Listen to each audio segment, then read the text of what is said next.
শিলিগুড়ি রানীডাঙ্গা কালারাম উচ্চ বিদ্যালয় থেকে টাওয়ার সরানোর দাবি অভিভাবক ও পড়ুয়াদের। রানীডাঙ্গা কালারাম উচ্চ বিদ্যালয়ে পুজোর ছুটিকে কাজে লাগিয়ে স্কুল চত্বরে বেসরকারি টাওয়ার বসানোর অভিযোগ উঠেছিল। এবার ওই স্কুলের অভিভাবক সহ ছাত্রছাত্রীরা মহকুমা শাসকের দ্বারস্থ হয়েছে। মাল্লাগুড়ির মহকুমা শাসকের দপ্তরে সকলে মিলিত হয়ে এক স্মারকলিপির মধ্য দিয়ে সকল অভিভাবক ছাত্রছাত্রীরা মহকুমা শাসককে এই টাওয়ার ওই স্থান থেকে ওঠানোর অনুরোধ জানান। অভিভাবকদের একাংশের মতামত, কিভাবে স্কুল ছুটির মধ্যে এই টাওয়ার বসলো। স্কুলের প্রধান শিক্ষক তাদের জানিয়েছে যে এই টাওয়ার থেকে সংগ্রহিত অর্থ স্কুল উন্নয়নে ব্যবহৃত হবে। যেভাবেই হোক স্কুল চত্বর থেকে টাওয়ার সরাতে হবে।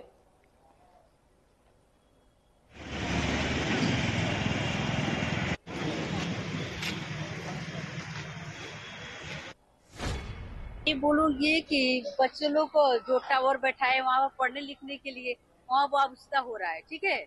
इसलिए मैं बोलना चाहती हूँ कि ये टावर हटा दीजिए।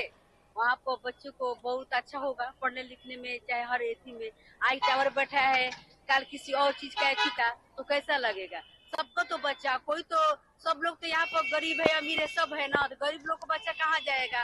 वहाँ पर तो सरकारी में पढ़ेगा। मेरा भी बेटी 6 में पढ़ती है कलाराम में, तो वो तो हटाना पड़ेगा ना।